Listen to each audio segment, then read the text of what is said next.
15 people. But anyway, some people told me that they're on the way and they will join us later. So, okay, so let's start with optimism. So welcome to our final session today. And of course, we are going to end things and wrap up things with map skills. And we're also going to learn about the shrinking RLC, and we're going to see what happened to it. We have our Dead Sea, but today we're going to look at other seas out there. So we're going to start with Drora giving us her information, her teaching on location factors and distribution of phenomena in space. It means like all these map issues, graphic organization that gives you some information. Then we're going to have Stephen with using maps in teaching and also focusing on language objectives. Then our coffee break. And then we're going to delve into case study, the shrinking RLC, and we're going to plan a lesson. So I hope you'll have a good time and you'll learn a lot. Now, Dora, it's your turn. So stop sharing. Hi, everybody. Okay. קודם כל, אני רציתי להסתכל על האתר שלנו. אני מזכירה לכולם שכל החומרים שלנו נמצאים פה, כולל המצגות של היום. הנה הם, גם בעברית וגם באנגלית את שלי לפחות, אחר כך נעלה גם את היתר. לגבי התאריך של היום המרוכז, מי שלא היה, צריך להשלים את השעות, ויש כאן שתי משימות, אחת למורים לגאוגרפיה, ואחת או למורים לאנגלית שרוצים לבחור בה, ואחת למורים לאנגלית שיכולים להשלים את שעות ההיעדרות שלהם. אז זה נמצא פה.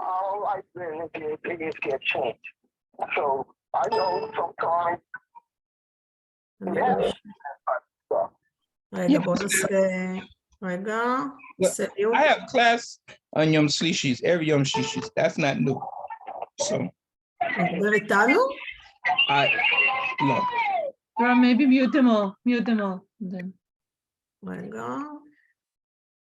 mute all.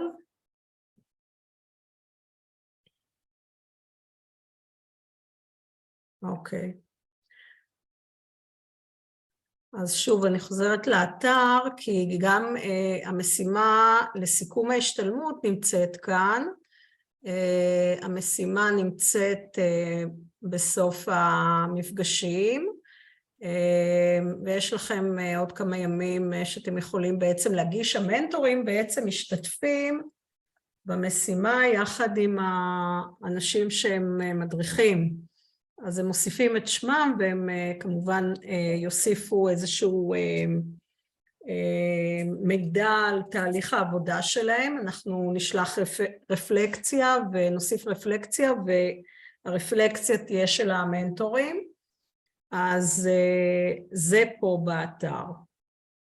עכשיו, שלחתי לכם בצ'אט את הקישור למצגת, ויש לכם, כמו שאמרנו כבר, באתר, בסביבה, את שתי המצגות. בעצם מה אנחנו עושים היום? אנחנו עוסקים במיפוי, ומאחר ועסקנו כבר בהיבטים השונים של ים המלח, אנחנו גם נסתכל על ההקשר של המיפוי לנושא של ים המלח.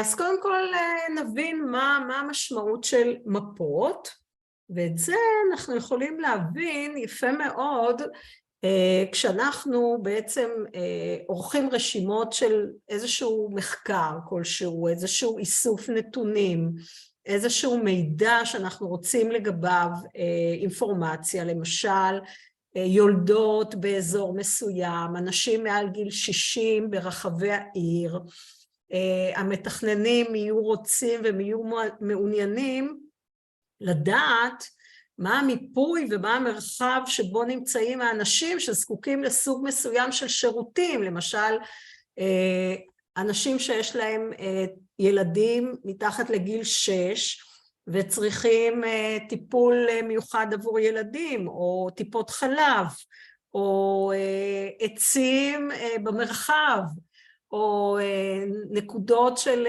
מנורות חשמל וכו' וכו', כל מיני מידעים שאנחנו אוספים בטבלאות, בעצם קשה לנו מאוד מאוד להבין את המשמעות שלהם. אבל אם אנחנו מסתכלים על התפתחות המיפוי, יש לנו אירוע מכונן ב-1854 בעקבות המהפכה, בעקבות המגפה השחורה. המגפה השחורה באירופה, שבעצם,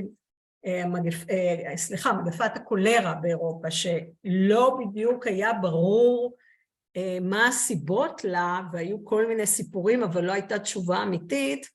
בעצם אדם שקוראים לו ג'ון סנואו, לקח את המידע על מתים באזור של לונדון, ושם אותם על קורדינטות, מיקם אותם בהצטלבויות של רחובות ולאורך הרחובות שבהם הם גרים. ואז הוא קיבל מפה עם נקודות שחורות יותר, וכשהוא בעצם הלך ובדק מה קורה במפה, למה יש ריכוזים של מתים באזורים מסוימים, הוא בעצם גילה שיש כנראה משאבות ששואבים מהם מים מזוהמים, ובעצם הקולרה גרמה להדבקה המונית של האנשים ששתו מהמים האלה. אז בעצם הקורדינטות והמידע הגיאוגרפי נתן לו את התשובה בעצם לשאלה שהוא שאל, למה אנשים מתים, ואם הם מתים, למה הם מתים בריכוז גבוה דווקא באזור המסוים הזה של הצטלבות הרחובות. והסתבר, כמו שאנחנו יודעים, משאבת המים בעצם הייתה מזוהמת, המים היו מזוהמים, וכך ברגע שעלו על הבעיה, יכלו גם להתמודד איתה ולחסל את המגפה. אז בעצם כשאנחנו משתמשים במפות, אנחנו בעצם בוחנים תהליכים מרחביים, בוחנים את המרחב. אז לשם כך בעצם אני יכולה נניח לשלוח טופס כזה של מידע, שבו אני אוספת מידע עם כל מיני פרטים, במקרה הזה פרטים של משתלמים, אבל אני מציינת את המיקום, את הרחוב, את מספר הבית. ברגע שאני בוחרת לציין את המיקום במרחב, בעצם אני יכולה למפות מפה, אז בעצם אני מקבלת סוג כזה של מידע עם מקומות המגורים או מקומות עיר בתי הספר שלכם במקרה הזה, ואז אני יכולה בעצם להעלות את המידע על זה על מפה. אני רואה את זה ככה, וזה מאוד פשוט לבנות מפה כזאת, אני תכף אראה לכם איך. אז אני יכולה לגלות למשל שטלי כאן ביטון גרה ביוטבתה, ואני יכולה לגלות שיעל צפריר גרה באילת, ושקטי גרה באזור שדה בוקר, וכך הלאה. אני יכולה כל אחד... מקרה של בן גוריון, אבל כמעט. איפה? איפה שרשם, כן. מדרשת בן גוריון. מדרשת בן גוריון. כן, לא בשדה בוקר, לא בקיבוץ. אוקיי, וככה לגבי כל אחד ואחד מכם, אני יכולה לאסוף את הפרטים, ובממש עניין מאוד מאוד פשוט, איך אני עושה את זה, אני אתחיל מההתחלה, אני פותחת גוגל, יש לי את 6 נקודות האלה, אני פותחת מפה, במפה אני בוחרת בשלושת הקווים האלה, שזה בעצם התפריט, אני נכנסת למקומות שלי, במקומות שלי אני הולכת למפות, יש לי הרבה מפות, אני במקרה הזה כבר הכנתי את המפה, אבל אני יכולה בקלות על ידי זה שאני, הנה יש לי כאן שכבה אחת שקוראים לה תפרוסת מגורי המשתלמים, אני יכולה לסגור אותה, לכבות אותה, ברגע שאני מסירה את ה-V פה, היא בעצם נעלמת, ואז אני יכולה להוסיף שכבה. כמובן, אני יכולה לתת לה שם, שינוי שם השכבה, שמות,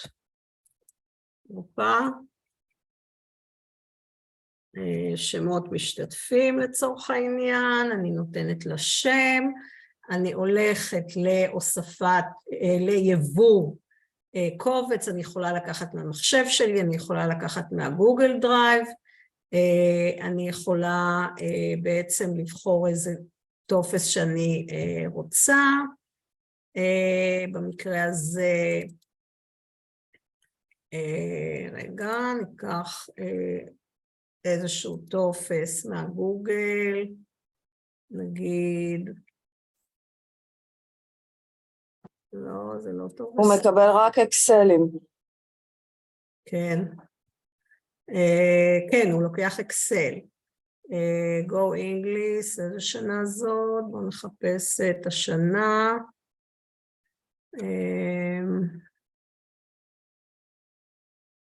יכולה גם לבחור בקיצור, אני לוקחת קובץ, אני מעלה אותו, ותוך דקה הוא פורס לי את כל המשתלמים על המפה, אני יכולה לראות איך הם רואים את זה. בצורה הזאת אני בונה ב2 דקות, מפת תפרוסת, תכף אני אראה לכם שימושים שונים של מפות תפרוסת כאלה, שבעצם מאפשרים לנו להבין מה אנחנו עושים. אנחנו יכולים לשנות פה את האייקונים, אני יכולה לפתוח את האייקונים ולשנות אותם ולבדוק, לבחור לי סמליל, ובאופן הזה גם לשנות את הסיווג לפי קבוצות, לחלק לקבוצות, לעשות תהליכים שונים שבהם בעצם אני לומדת על שאלת החקר שאני רוצה לבדוק. אז כמו שאמרנו, מיפוי נעשה בצורה מאוד מאוד פשוטה, תכף סטיבן גם יתרגל אותנו על גוגל ארת', ביקשנו מכם להוריד למחשב, כי הגוגל ארת' פה מאפשר כמה פונקציות שבעצם הגוגל הרגיל אונליין לא כל כך מאפשר, וזה ציר הזמן. ציר הזמן, אם אנחנו מסתכלים על הגוגל ארת', אני אפתח אותו, יש לנו את האפשרות בעצם לפתוח במחשב את ציר הזמן, יש לנו את השעון הזה פה עם ציר הזמן, ואז אני יכולה לראות במקום מסוים את התפתחות המיפוי לפי שנים. נניח אם אני מסתכלת על חיפה, אני כותבת, בואו נכתוב ים המלח, בכל זאת אנחנו רוצים לראות מה קורה בים המלח. ים המלח. צריכה לעשות לו חיפוש.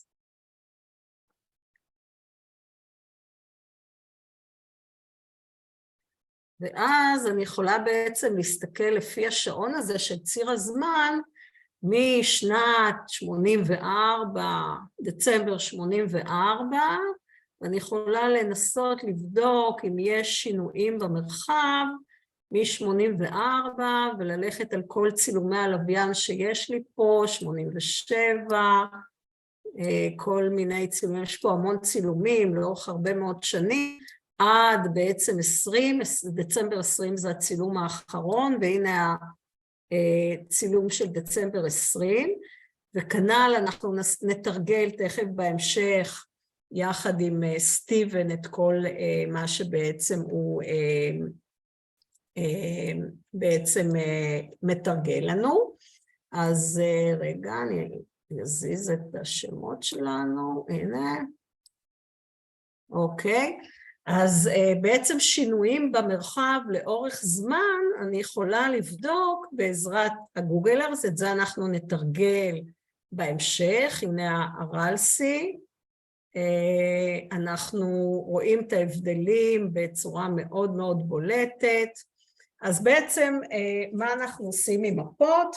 אנחנו יכולים להבין משמעות של תפרוסת, אנחנו יכולים להבין צפיפות של תופעות במרחב, או דלילות של תופעות במרחב, איך הן מפוזרות בעצם במרחב, אנחנו יכולים לשלב חינוך ערכי ולשלב היבטים גם חברתיים, גם ערכיים, גם חינוכיים, תכף אנחנו נראה איך.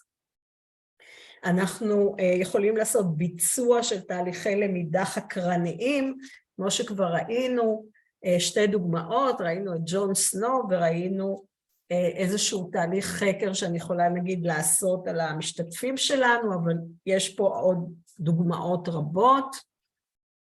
אנחנו יכולים בעצם ליצור מסלול טיול, אנחנו יכולים לתת לילדים משימת מידע, אנחנו יכולים לתת פה מפה שיתופית, יש פה, אתם תסתכלו במצגת אחר כך, יש פה דוגמאות לדברים האלה, איסוף מידע, ניתוח חתך גובה, ניתוח מידע מרחבי, תיאור מרחב, תופעות ותהליכים, אתם תראו את הדוגמאות פה בזמנכם החופשי.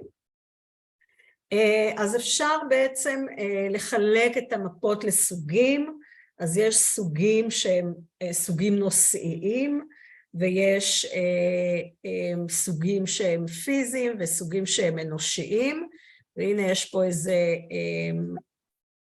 משהו קצר שרק אנחנו יכולים להסתכל.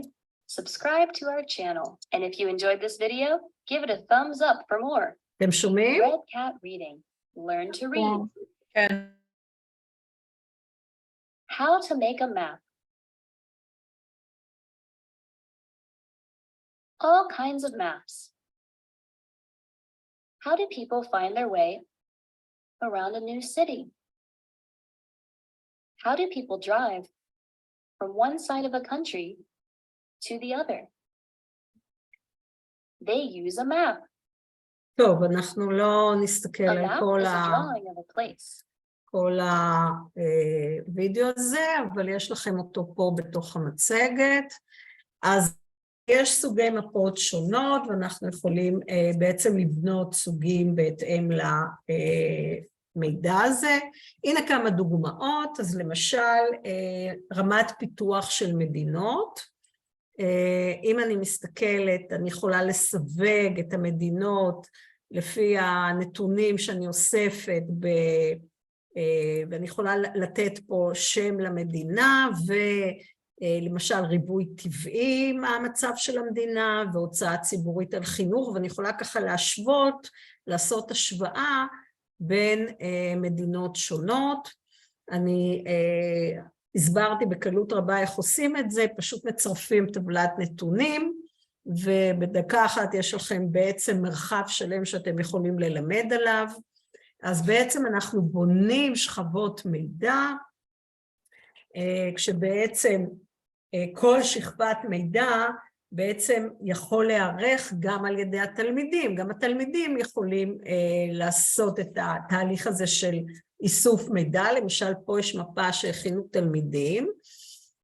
התלמידים בעצם בדקו פסטיבלים שונים ברחבי העולם, כאן יש פסטיבל בשוויץ, אז הם כתבו, העתיקו מהגוגל מפ, עשו העתק הדבק של מידע והביאו תמונה, כנ"ל פה, מידע, תמונה לא כל כך עובדת אני רואה, אבל יש פה כל מיני מידעים על פסטיבלים בעולם, והם היו חייבים לרשום את התאריך של הפסטיבל, מתי הוא מתקיים, ואז בעצם אפשר לעשות איזשהו ניתוח של מידע, לראות מה בעצם חצי כדור דרומי, מה בעצם חצי כדור צפוני, והנה מנתחת את המפה הזאת, אז אני יכולה להבין שפסטיבלים רבים, כאן יש מידע על פסטיבל, אבל פסטיבלים רבים מתקיימים בעצם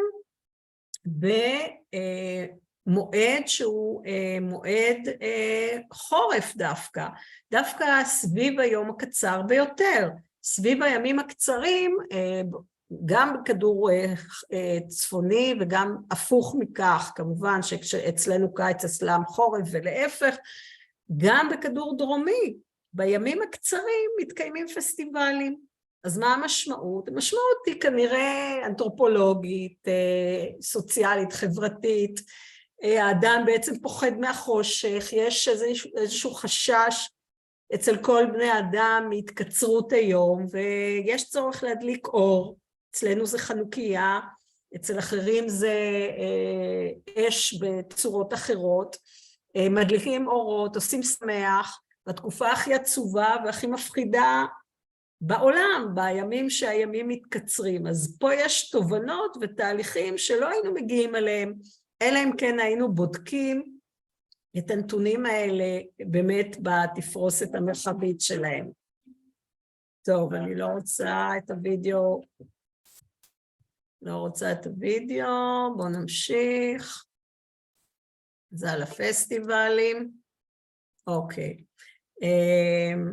אז יש לנו בעצם דוגמה נוספת, זאת מפה שבעצם תלמידים בנו, כשמראש, לא, זאת לא זאת, כשמראש הרעיון היה שהם מסווגים את האזורים, אזורי התעשייה, עתירת הידע, לפי קודם כל צפון דרום מרכז, לפי אזורים בארץ, אבל גם לפי קריטריונים של נגישות לכביש ראשי או לתחבורה מרכזית, ואזורים שהם ליד מרכזי אוכלוסין, עיר גדולה, ואזורים שהם ליד מרכז מחקר. ואז כשאני נותנת סמלילים שונים לתחבורה ולמרכזי כוח אדם, למרכזי היישוב ולמרכזי המחקר וכו' וכו', אני יכולה בעצם להבין מה התפרוסת של אזורי תעשייה העתירת ידע בישראל בהקשר למשל קרבה לשדה תעופה לוד, או קרבה לצומתי דרכים ראשיות. פתאום אנחנו רואים שבנגב, חוץ מאשר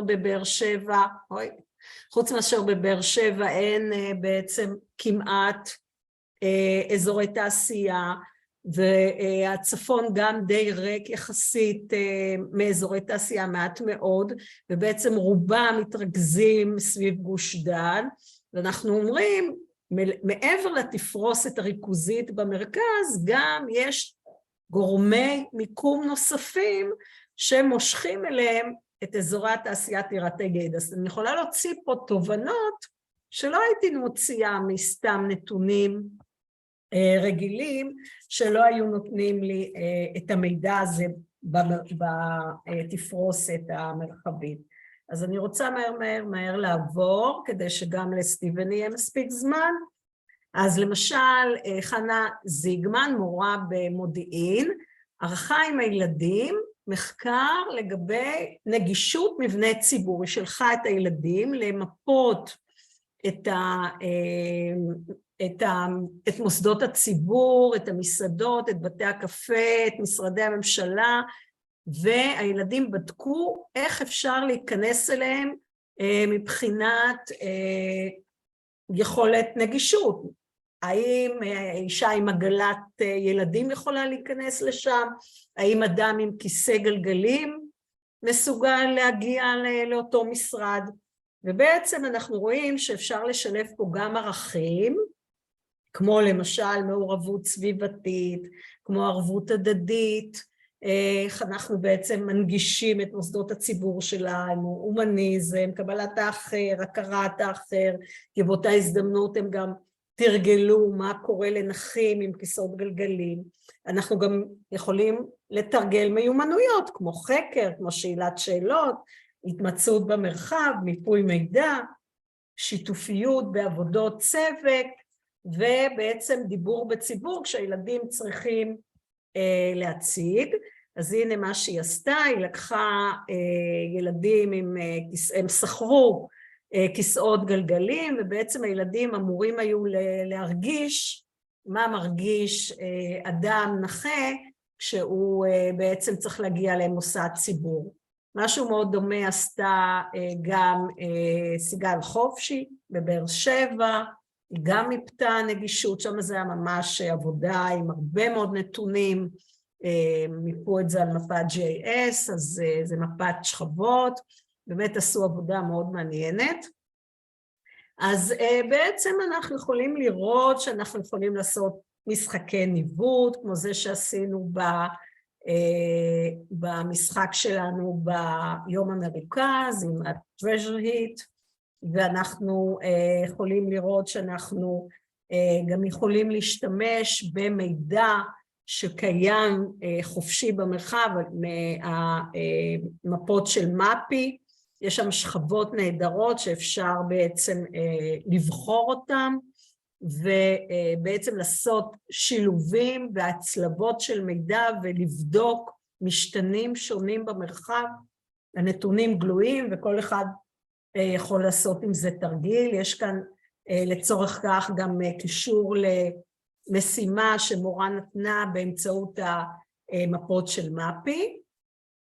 אז בעצם אם אני מסכמת מה שאנחנו עושים פה באמצעות המפות, אז אנחנו רואים שאפשר לעשות מגוון של סוגים של מיפוי, היסטורי, סוציולוגי, מדעי הטבע, גיאוגרפי, אפשר להשתמש במקצועות שונים, במידעים שונים, בתכנים שונים, אפשר להציג תופעות עם היבטים גם חברתיים וערכיים, כמו שראינו עם הנגישות למוסדות ציבור, אפשר להציג פה מידע שנאסף על ידי התלמידים, לא רק על ידי המורה, אפשר לבצע תהליך ממש חקרני, אפשר לשתף מידע, לעשות שיתוף מידע עם מפות, זה מאוד פשוט.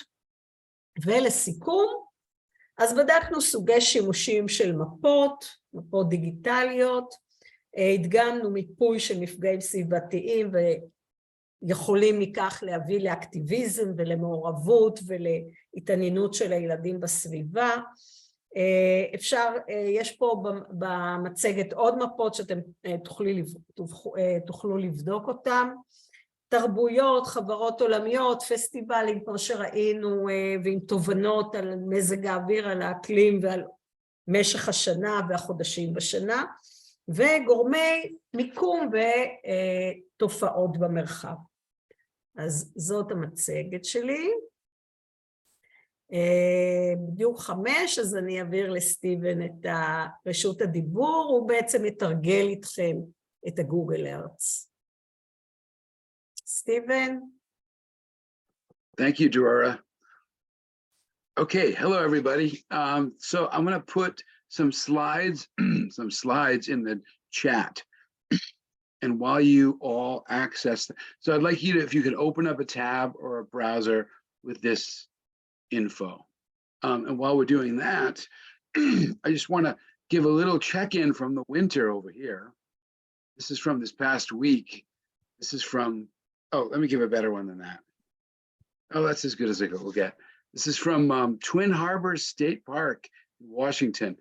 You can just see the colors from here, at least, colors of winter, which has multiple colors of gray. My region is a rainy region of the United States. And people often talk about how many kinds of gray, the types of gray that you have. And here you see a whole bunch. And you also see sun. We always have a little sun every day. But this time of year, not much.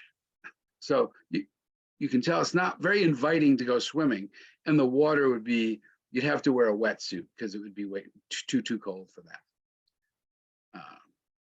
Okay, so did everybody teach today? I'm just curious, so I just want to check in with you. Did you all teach today or not? Yeah. Was it not yeah? So how's a long day going? I know it's the end of your day. How are you guys doing today? After we finish the grades and the final card for the semester, we will breathe. So you're at the end of the semester right now.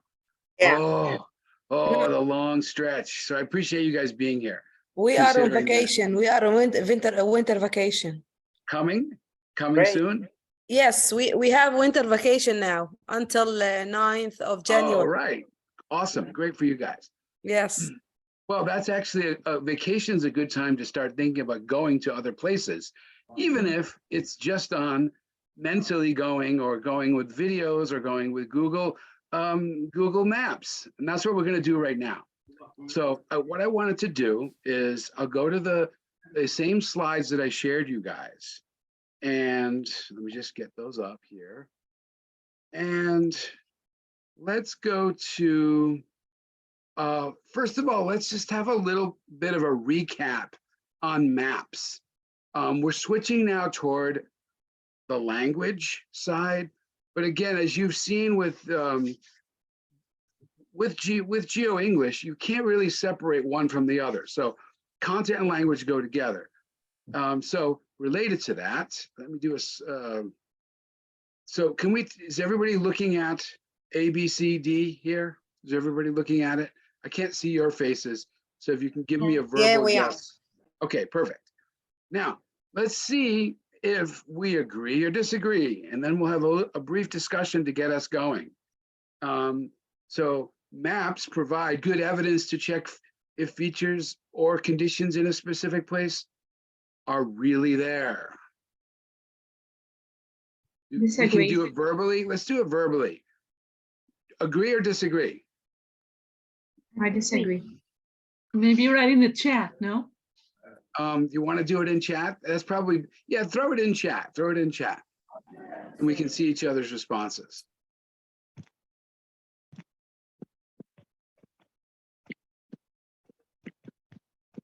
And this will give us a chance to read ahead if you've responded.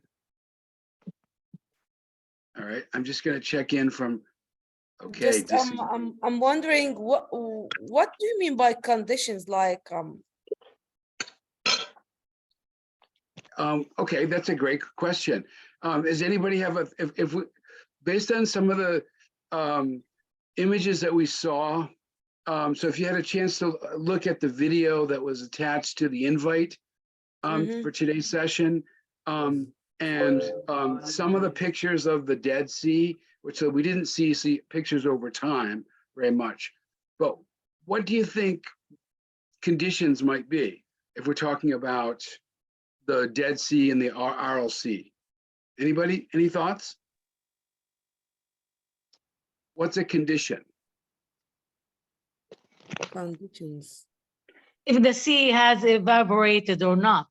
Yeah, exactly. So it's not the Depends feature. on the map and how recent the map is. Precisely, precisely. So the change over time of shoreline loss or water loss, water volume loss. Okay, so I'm noticing here we have a lot of, we have some disagree and some agree on this. Can I just ask, like, a disagree? Can somebody share why to disagree? Why we have a disagreement I on want to this? say why I disagree, because it depends on the size of the area we're talking about. So if we want to Okay. be specific, then it's not enough, because Google Maps, as far as I know, is 2 years old. I mean, it's not accurate for now. Okay. You have to go All right, back so- like 2-3 years.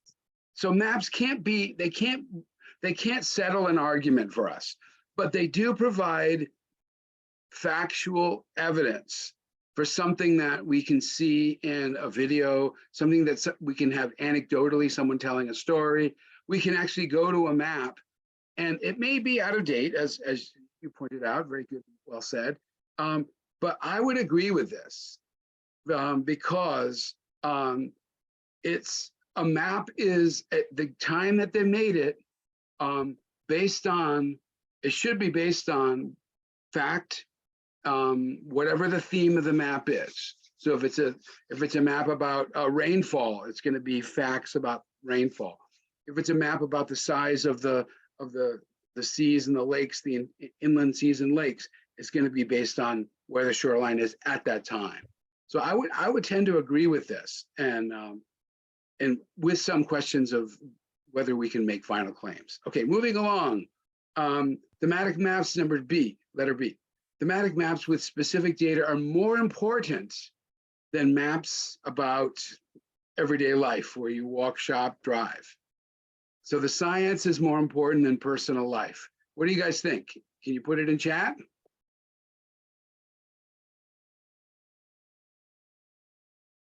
I think Durara, you gave us some good insight into this, and we've seen some disagreeing, which I think Durara, you gave us some good insight for disagreeing with that.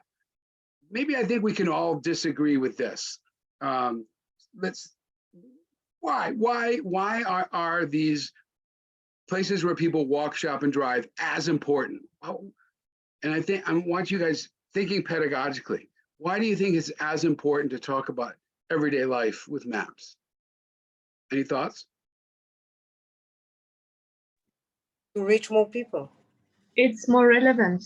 Yeah, it's more relevant. It's immediate. And maybe it's first. It's what we do. We do the map where you live first, and then we do the map not where you live, or the map about other topics.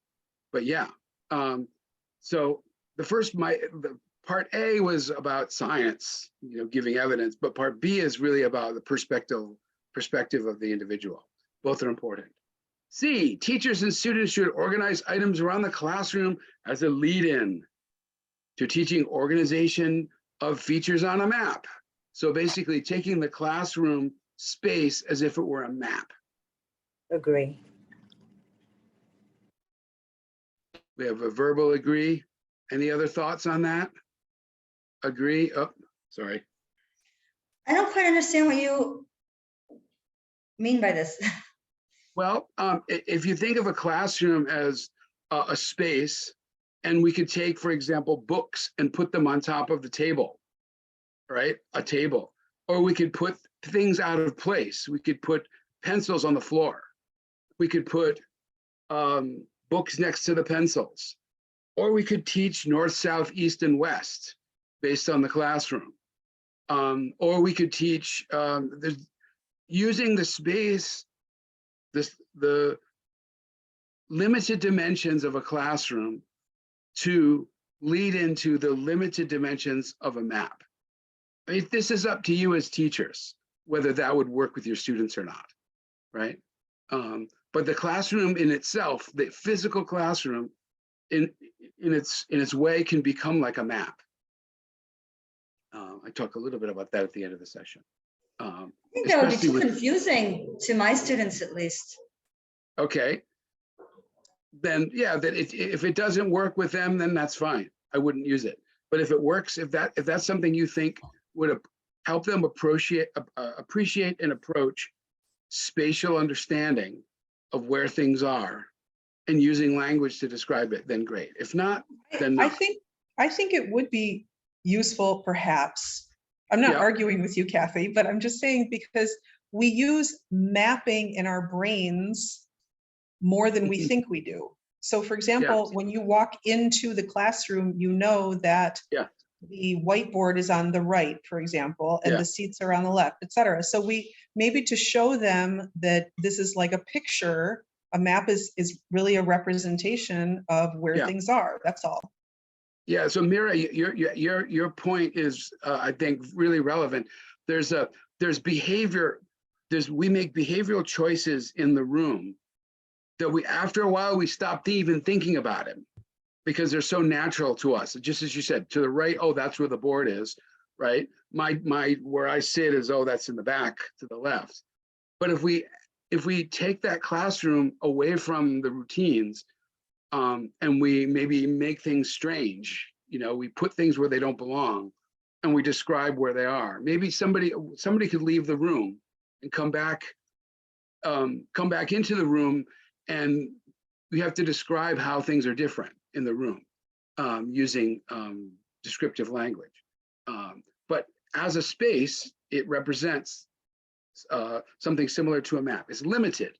Classroom is very limited. You don't have the whole world in the classroom. Just like in a map, you don't have everything. Okay, last one. Technical terminology in the lesson is better than paraphrases of the same ideas. So for example, using irrigation. If you know on a map, there's irrigation. And you use the word irrigation and not words like human-made systems to bring water to crops in the field. So here the statement is, I agree that, or I disagree that we should use irrigation and not human-made systems to bring water to crops in the field. Agree or disagree?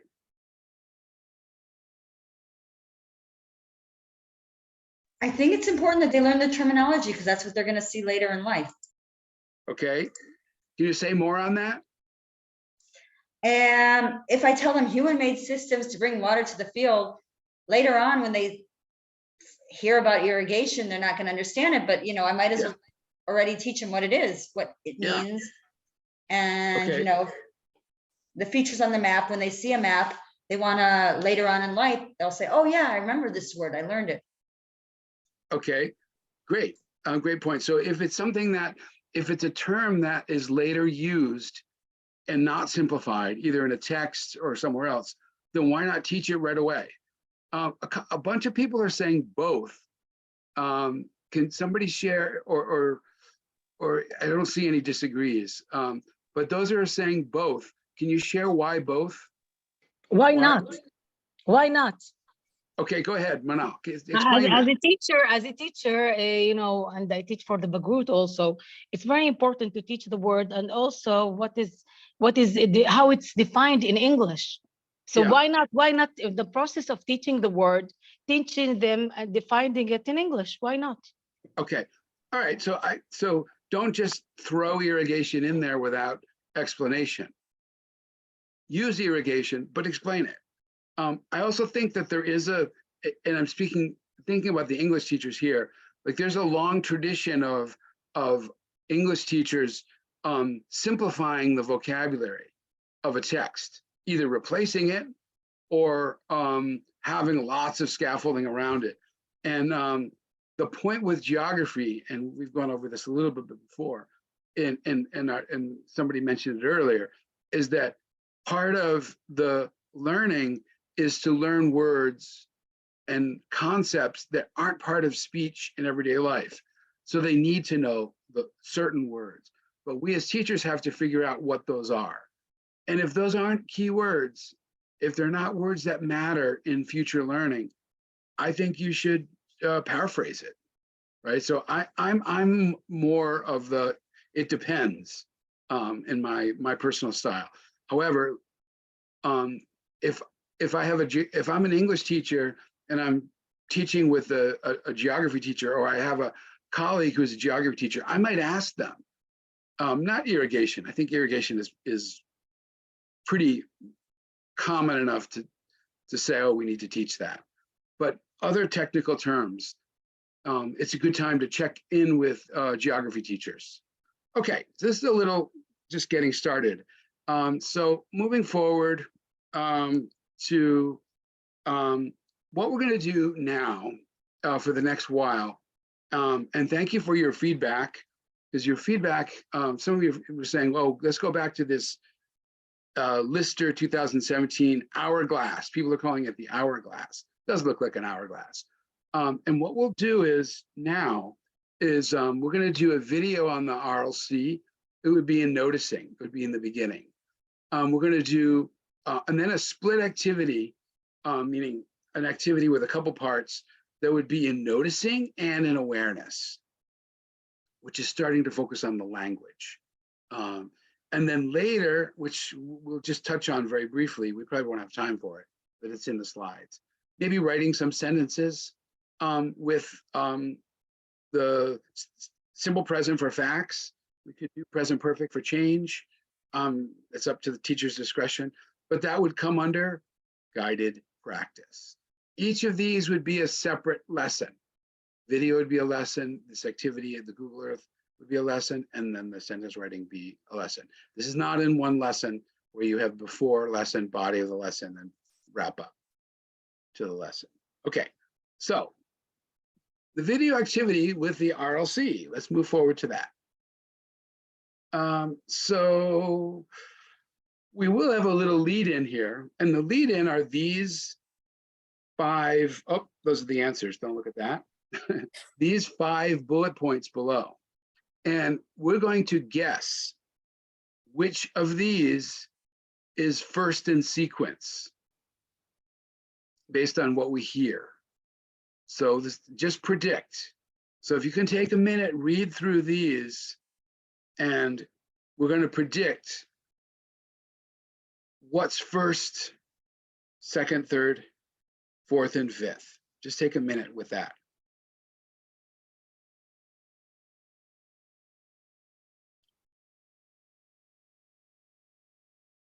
While you're doing that, I'm going to set the video up.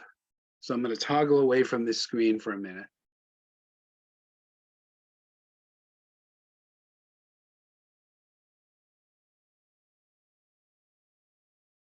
So if you can use your own device or another tab for reading that activity.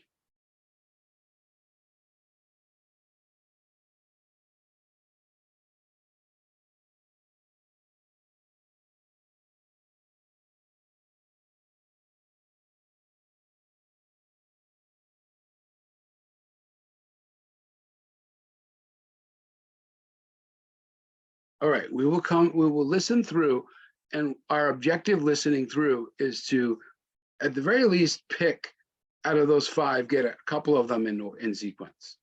So I'm going to share screen to the active link for the video on the RLC.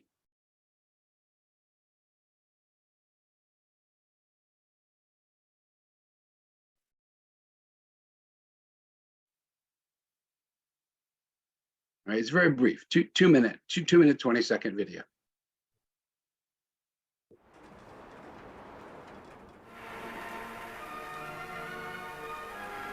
The town of Aral was the epicenter of this region's. I'm sorry, the volume. How is the volume? Good. It was good. Is it okay? All right.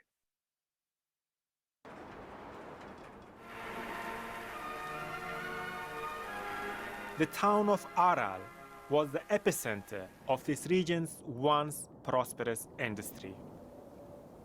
It's hard to imagine. Just 40 years ago, this was a bustling fishing port.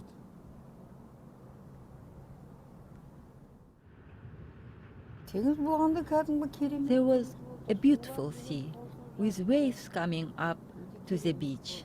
It was wonderful. There were no fish in the Soviet Union like the fish in Aral. We thought that gradually life would get better. The rivers that fed the sea were diverted to irrigate plantations created during the Soviet era. Since the 1960s, over 90% of the sea has disappeared.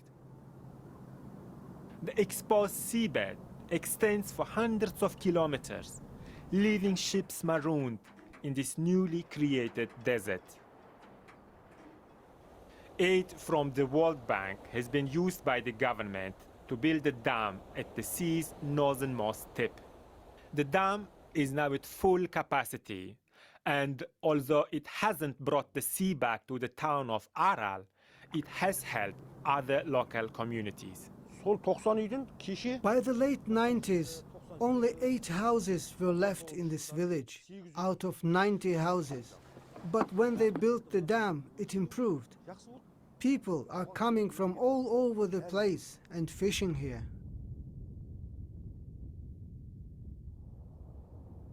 Here in Aral, people are hopeful that one day the sea will come back to their town too, and provide a future for their children. Some people believe that the sea will return. Others insist that it will not. Maybe my grandchildren's grandchildren will see water here. The disappearance of the Aral Sea was a tragedy for the local people, and one they are still coming to terms with. Rustam Qabel, BBC News. Join us.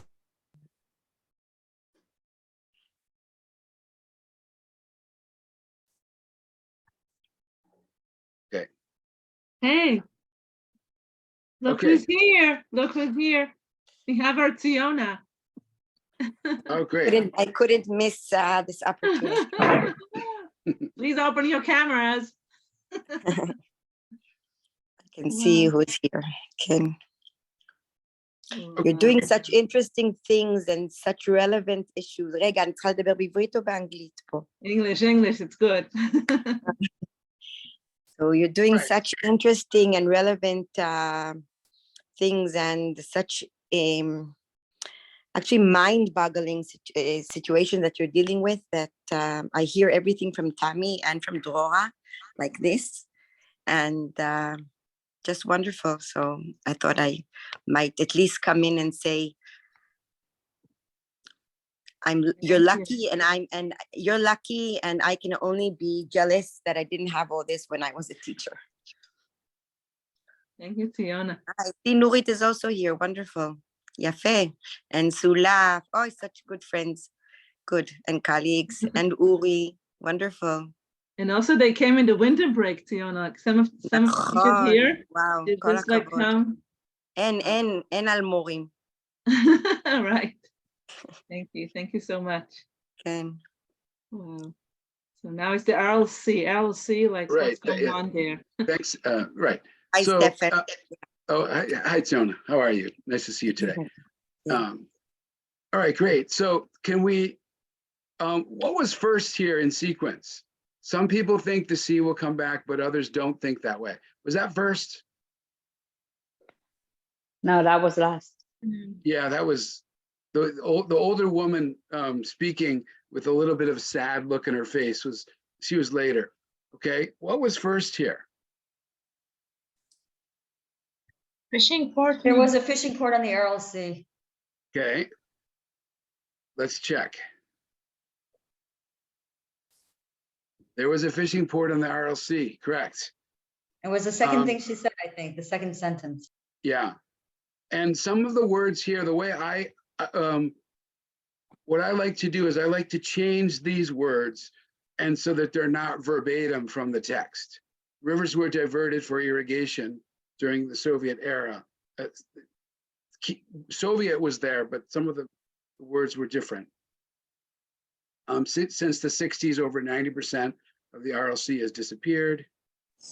And there are ships on the newly created desert.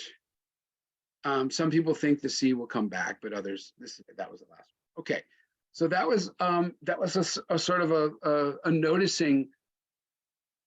This was a very early activity, noticing activity here in the RLC.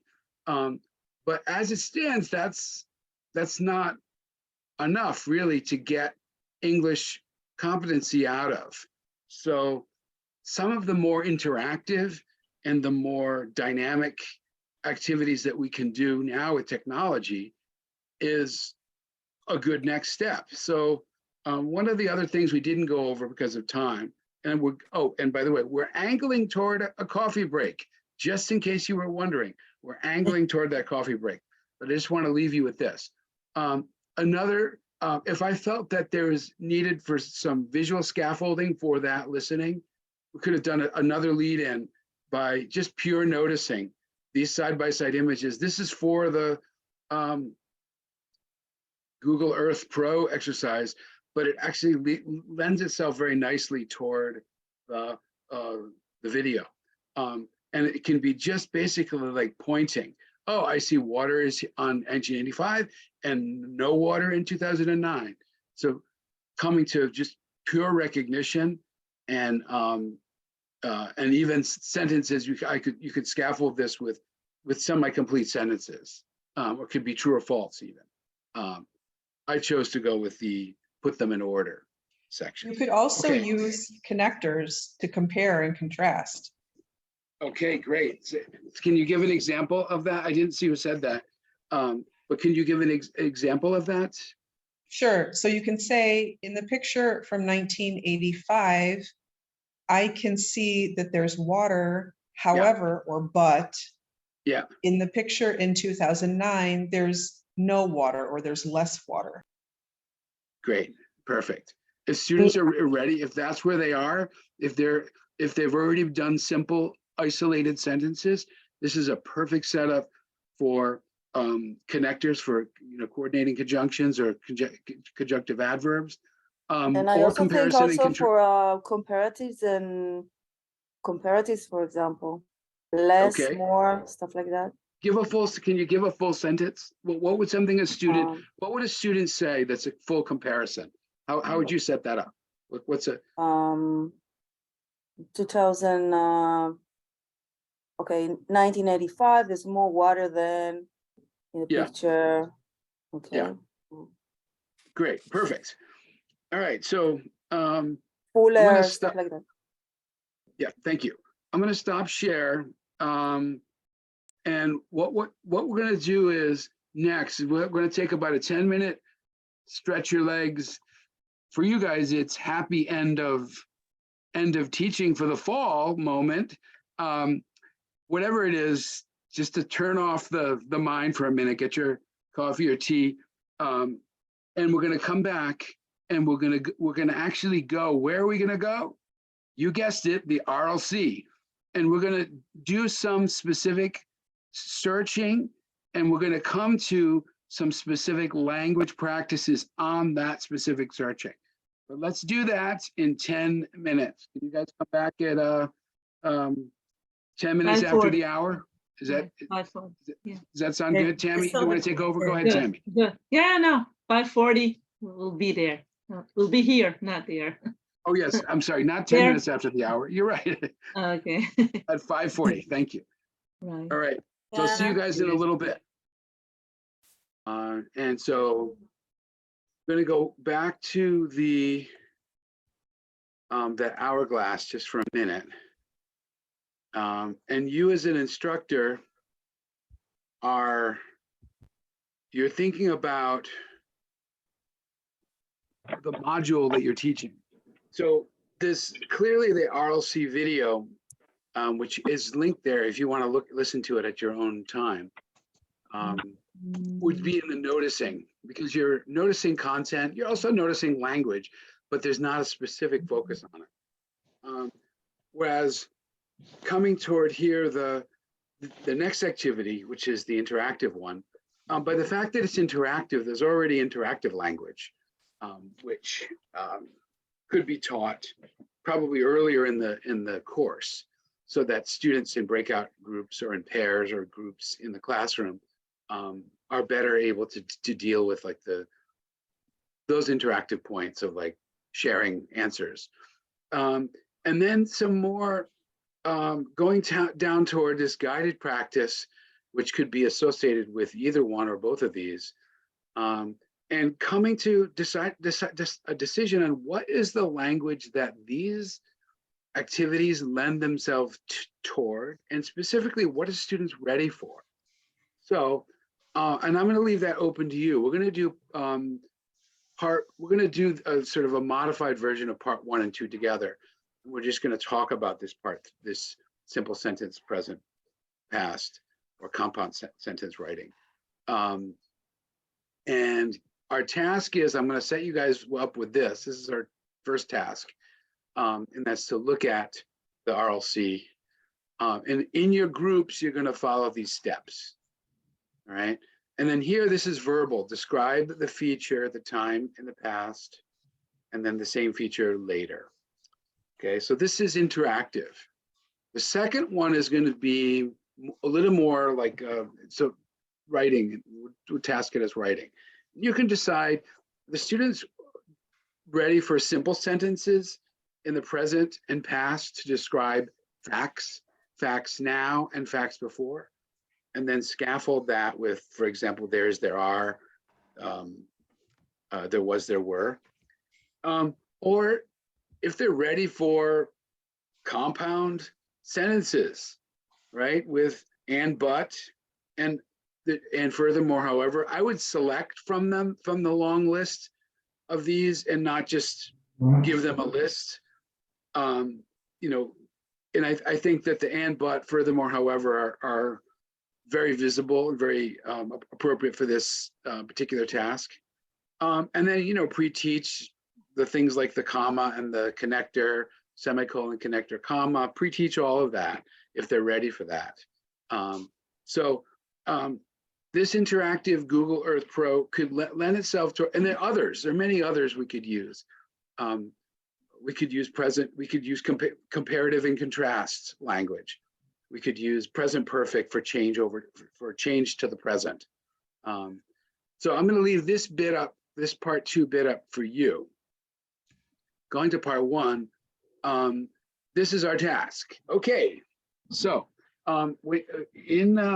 if we could we're going to set up some breakout groups for the next while. I'll give you a good chunk of time in the breakout groups.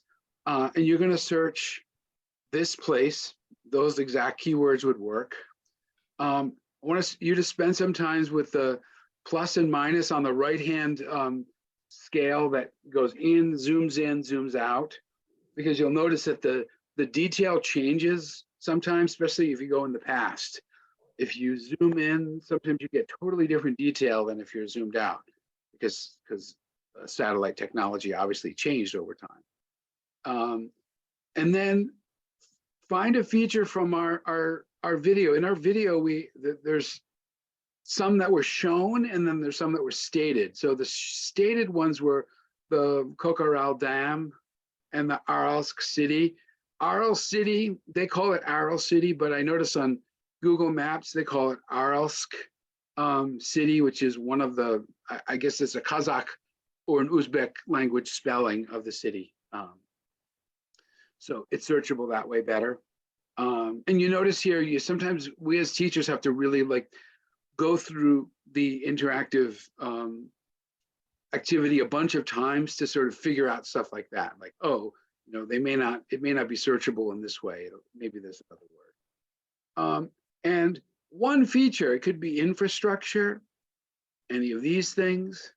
It could be geographic, shoreline. There's not a lot of elevation. There are some rivers. If you really open it up to very wide, if you view, you'll start to see some rivers. And then in your groups, and if you don't have this set on your computer, maybe in your group, you could do a screen share, and one of you could take the lead on showing your screen. Describe the feature at a past time, and then a later date.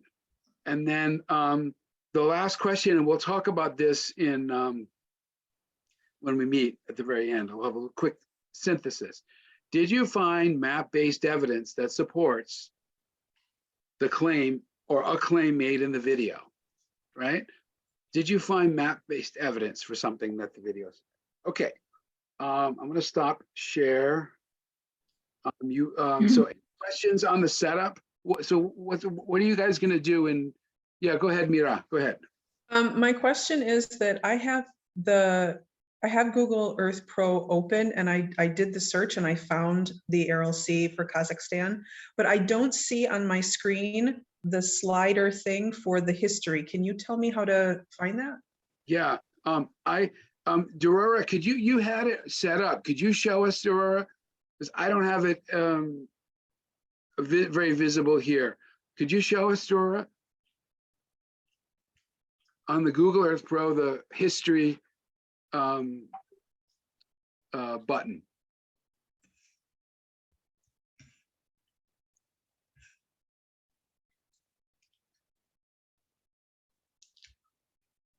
Thank you, Mira, for the question. Great question. It's sort of hidden in there. It's kind of crowded in there.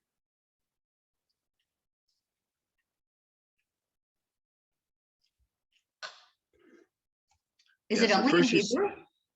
You search the feature. No, it's also in English. Yeah. Okay. And so from this screen, you see where this cursor is over the clock. You see that clock? If it's in English, it's going to be on the left side. There's that Great, clock. thank you. You click it, all of a sudden the scale now on your left. Great, thank you. And you have to play with it. Those white sort of lines in between show where there's evidence or data. See here, in some cases, you don't see it. If you get close enough, there may not be data. So that's why you have to practice zooming in and going wider, zooming and going wider, back and forth. Okay, thank you, Durora. Any other questions before we get set up? So I have a question. On my computer, it says it's not compatible with this program. So am I able to use with someone else in another group? Yeah, there's screen share options in the breakout rooms, right? Okay. Is that correct? 5 חדרים? Yes, you're תמר. right. Okay. 5?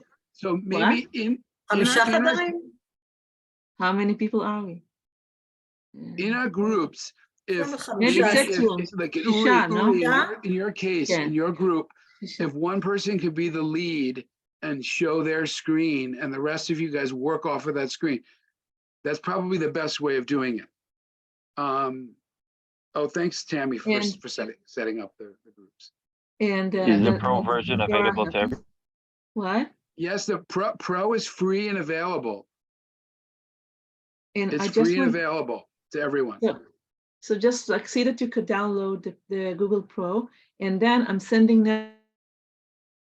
now in chat like the assignment, like a page that you need in the end, like to upload to our forum, whatever you do.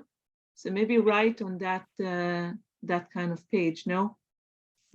Stefan, I don't have that toolbar that Dora showed at the top. The toolbar where the clock was. I don't have it in my. But maybe it's not Google Pro. Do you have the Pro? Yes, I downloaded the Pro. So Drora, can you help? זה חייב להיות דורו. זה נמצא על הסרט למעלה, השעון הזה של הזמן. אני לא, אין לי את כל הסרט הזה. Maybe Reut, when you get into a group, אז אולי זה לא הפרו. then someone else, maybe like, wow. But I downloaded the Do Pro. other people who downloaded, like, do they experience the same thing? I don't have it either. I have it. Open your display and then there's a box and you have to tick. Hold on, wait.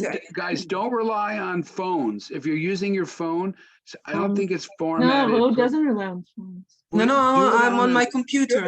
Yeah, do it on a computer screen. My computer is not compatible with this program. Oh, wow. יש שם תצוגה, ובתוך התצוגה יש שני סרגלים שצריך לשים להם.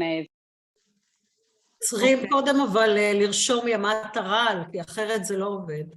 לרשום את המיקום, לעשות חיפוש, להגיע למיקום של ימת הרעל. Maybe can anyone share like the way that he, like what you do? Maybe Vered, can you help us, like, or anyone can help us, like, with showing how you go about doing it? ברגע שהם הורידו את הפרו, I shared now. ברגע שהורידו את הפרו, אין סיבה לא למצוא את זה. זה... כן, אבל הם יכולים לפתוח את זה ב-view או בתצוגה. ימת הרעל. That's over here. ימת הרעל, חיפוש. אבל נורא, תפתחי את ה-view, ואז תראי שיש שם שתי ואז זה בטור, זה ב-view באחד מהם. יש מעל את הסרט עם המידע, איפה שכתוב חיפוש, יש בהמשך את השעון הזה. זה פה.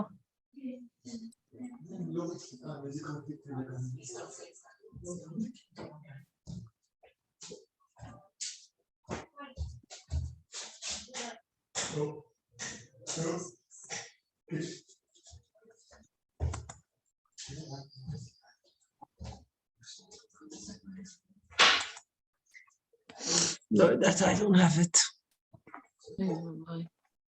So maybe going to a group that someone has their thing, but you don't know now, but once you get into it, maybe you'll find that someone else has managed. A lot of our teaching objectives in GeoEnglish is to educate ourselves, not just about the knowledge, but about the systems, right? So when we're going to teach a lesson, if we're going to use this as a tool, we need to spend maybe 10 times the amount of time that we expect the students to spend becoming proficient with it. So it's not a complicated system. Once you become familiar with it, the way that it works is zooming in, zooming out. There are different ways of manipulating it. But we as teachers, that's on us. we have to do that first. Whatever the technology is, the first person who talked about computers in the classroom had the same problem. Right? So I'm not sure if that answers that question, but it's.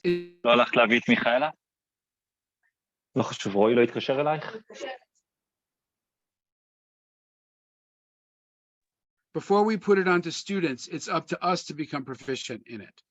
And once we're proficient in it, then we're much better at navigating students, like any other learning tool.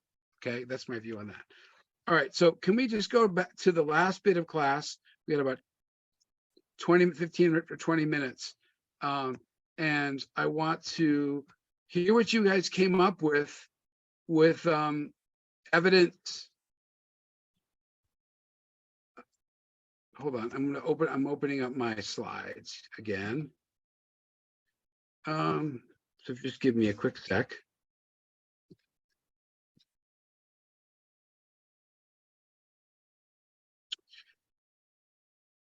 So a quick discussion and then to some language. So to finish the part one is, did you find map-based evidence that supports a claim made in the video? Anybody? Yeah, I think we did. Go ahead, share what you got. What did you see? Well, at first it took us a little while to get oriented, to understand what we're looking at.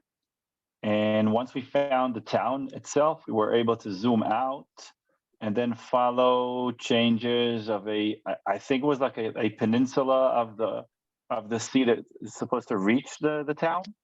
And we were able to see the changes from 1984 all the way to 2001. Right. And what was interesting is that it wasn't just shrinking or growing. It kept doing back and forth over the years. Very interesting. Yeah, and one of the other videos they talk about, it's coming back in some sections because they're making some mitigation. So in some places, actually it's coming back, but the total volume is still like 80 or 90% loss. Okay, so great. Anyone else? Go ahead. Thank you. No, it's all right. Thank you. Anyone else see evidence in map form that you saw in the video? Anyone else? Or not see it? I see Uri's raising his hand. Uri? Yes. Go for it, Uri. Yeah. We only when Stephen came in were we able to see the details based on the fact that obviously the version of the Pro Earth that we were using did not allow us to actually go back into history. It only allowed us to see the present. But we were able to see the difference between roads and also the difference between the dam. We were able to see in the beginning when we were using the first version that we were using, the development and growth of the area, but we was not able to see the history of what it was prior. Okay, so now, great. So we have different experiences in the same task, right? That actually is a positive for communication. This is a positive thing because it leads us to part two, where we come up with descriptions. And so if we decide in our understanding of what's next for students, that this is a good time. I'm thinking of someone earlier speaking about a lower level ninth grade class. We had a conversation earlier. So imagine students are working at the sentence level, simple sentence level, and you're deciding that you're going to use the present tense for facts, and you're going to decide even simpler than that there are for existence, for the indication of something existing. And if in your group members back in their group found a difference, like on the map, on the dam, it was quite clear. You could see before and after if you saw the dam. With the Aralsk city, it wasn't as clear that there was a before and an after in the image. So And this could be, you could also choose to go back to the video. And if you felt like the map exercise wasn't convincing, bring the video back again and make some sentences. So if I scaffold the sentences with this grid on the bottom, past and present, there was, what can we say anything about 1973? Does anyone have a complete sentence for this? There was blank in 1973, anyone? Big land.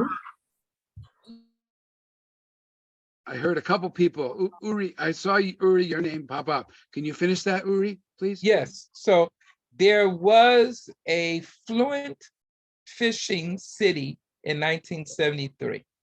Okay.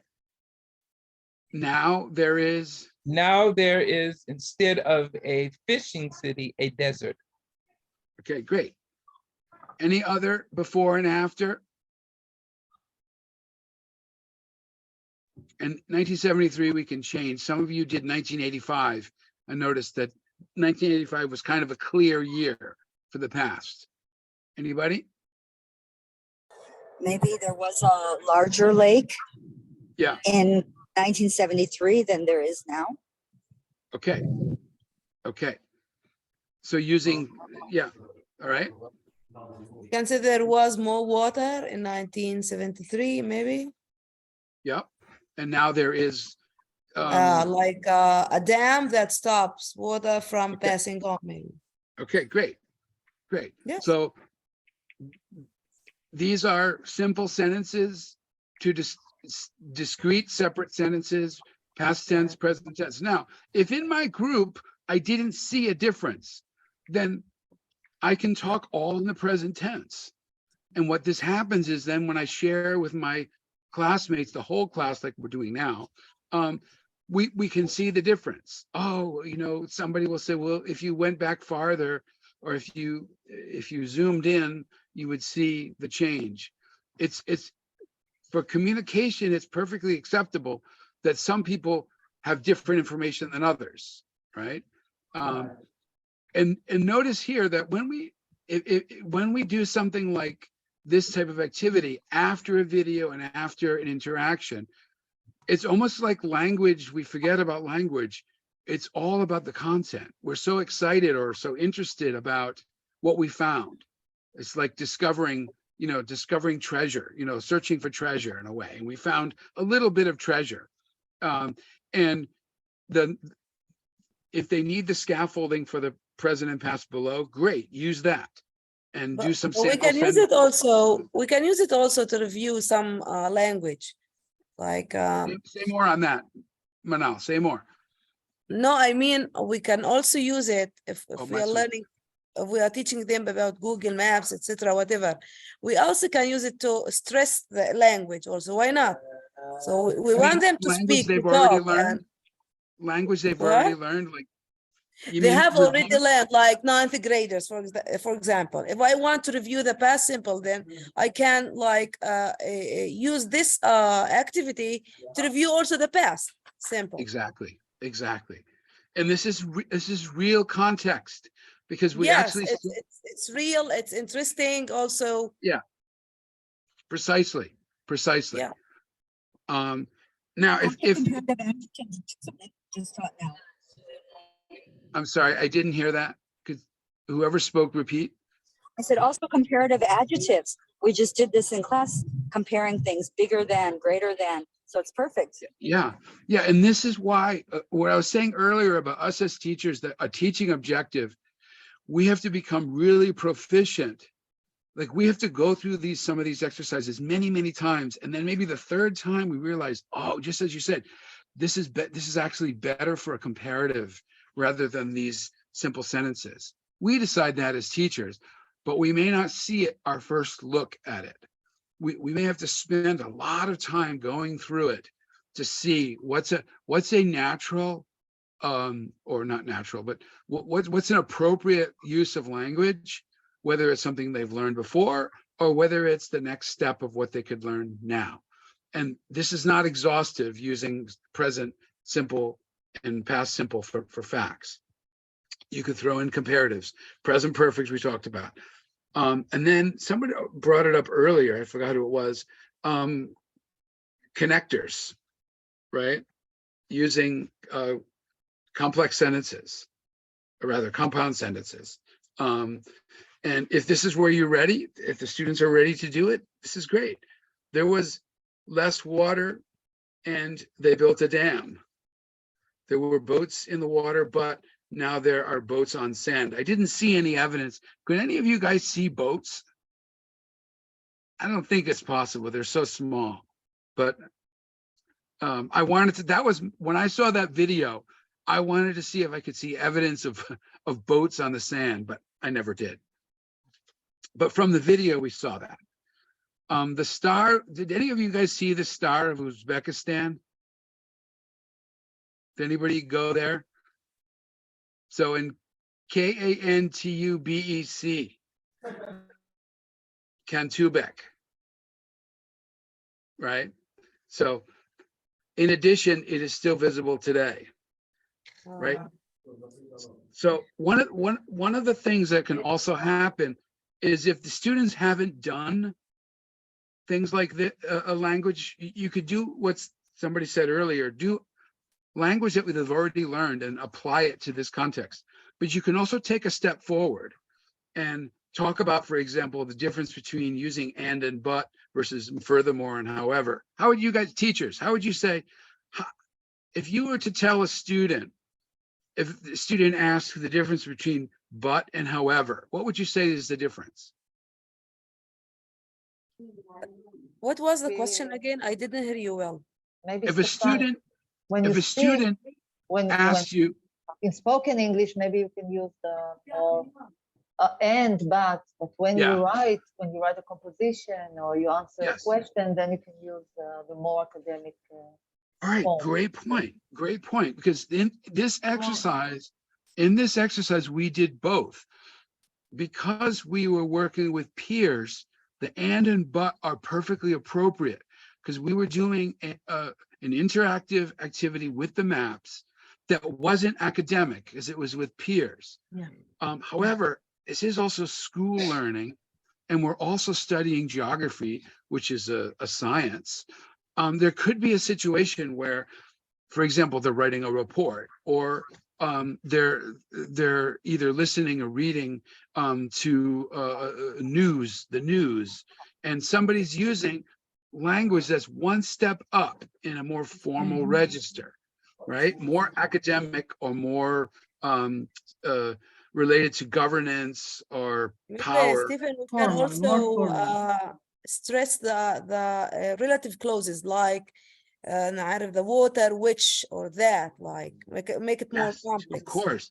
If that's where the students are, you could throw that in there too, right? Yes. The embedded clauses. The point is that when we're, and now let's go back out here for a minute. When we're thinking about, when we look at the integrity or the offerings of this anchor text, this RLC, and then this interactive activity, the Google Earth Pro, we as teachers need to think about wherever the students are at this moment, what do they know and what do they need to know next? Coming up with, where it says here, simple sentence writing or compound sentence, it could be anything here that we know as teachers, as long as it has a link to what we've done before. And it's not just patched in there. It's not just dropped in there. And the reason being is that this video had loads of visual cues. It was very brief. It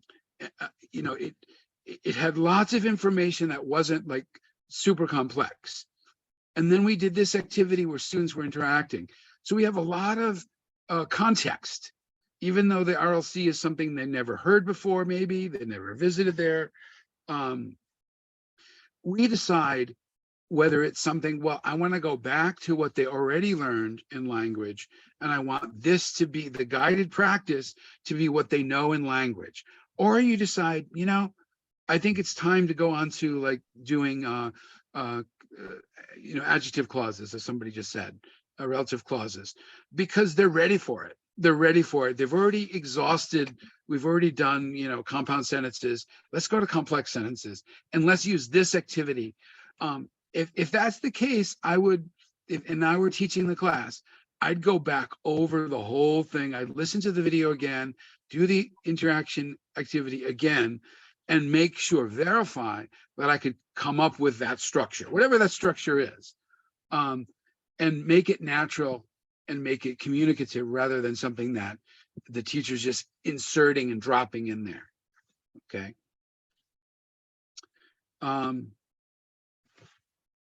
All right, we're just about out of time. The last slide, a couple things to follow on. So some follow-on things you might do. Oh, I'm sorry. Here are some written responses. I listened to the RLC video and checked the information. I go, okay, right? Simple fact, past tense sentences. There was a map-based evidence for the claims made in the video. Okay, great. The surface area of the sea is smaller. In 1973, you can see a lot of water. However, today there's very little. This is that kind of comparison with however. In the past, the sea was next to the Uzbekistan cross, but by 2009, there was no visible shoreline. These are, yeah. And then the images from 2000, in the images from 2000, I cannot see if there are any boats on the sand. That was my curiosity. Anyway, so these are, depending on what the task was, student productivity in this phase here, in this guided practice, this could be some of the answers students come up with, depending on how we tasked it. And then following on, well, what did we do the other week? We did the Nile River, remember? So a follow-on activity could look at some other aspect of the RLC. And I found this here, this map on the rivers that feed into it. So find information on the effect of the, oh, this is a great video. Actually, they talk about animals, wildlife, how wildlife was affected in this video. The on your invitation that Tammy sent you guys, there's a video that talks about the chemicals, the environmental hazards. So that's also a good one. And then others like find maps that bring the knowledge of rivers, only because the students have competency in rivers if they've already done it. And I learned, interestingly, how this river starts high up in the Tian Shan Mountains here, very high, over 5,000 meters, and yet it's not reaching all the way here.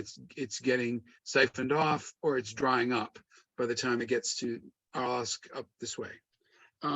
So those are follow-on activities to do. And these are some final thoughts. I don't think we've got really time for them, but these are just observations on what to do with maps. Let's just do a couple. Maps give evidence to verify features. So that's answering earlier. Students should know how to interpret or describe diagrams before studying maps. So we did diagrams 2 sessions ago. A diagram, whatever you did to study diagrams, however you presented them as a thing to study, and however you presented it in terms of like bringing language out of it, is something you could put right into studying maps. And the rest of these are here. I'll let you guys check at your own time. And that's all I got for you. Wow. All right, so I'm gonna, Stephen. Thank you. Send it back to you, Tammy. Okay, I want to thank Stephen. Wow, for an amazing presentation, and thank you guys. So much input that you could really like do it differentially in so many ways. Amazing. Now about some procedures, because the time is running out. It's already 6:45. First, about today's assignment, you're exempt. It's a gift for 2023. you don't need to hand in today's assignment because not all the groups managed to download the Google Pro, but you did manage to get some experience and hands-on dealing with that map. So this is one thing. Now, the second thing is that about like attendance and all these issues that some of you are missing and things, I'll be contacting you in a couple of days, telling you if you missed something, because not all of you just like filled out the mashov every time. So it turns out that you lose on attendance, but don't worry, we have the list and we see who we could see who was here and who wasn't. So you could also fill out the mashov like later, and I'll send you like messages. And I think now it's like we are about to, this is like our ending final session. So I'd like to thank you all. Our journey is not complete because now we are on the next stage of writing a handbook for the course. We will be asking you to comment on materials that we are going to send. So I hope that all of you are going to be cooperative and helpful and help us come up with some kind of handbook. And thanks to the American Embassy, we managed to get Stephen, our expert, and he's going to help around with putting together a handbook that you could go into the classrooms and just start teaching GeoEnglish in a formal way without like picking and choosing, but just having something very standard. Okay, so we'll be contacting you in so many ways. So we'd like to thank you and fill out the mashov today for our השתלמות. Thank you all. And if you have questions, we are here. Thank you.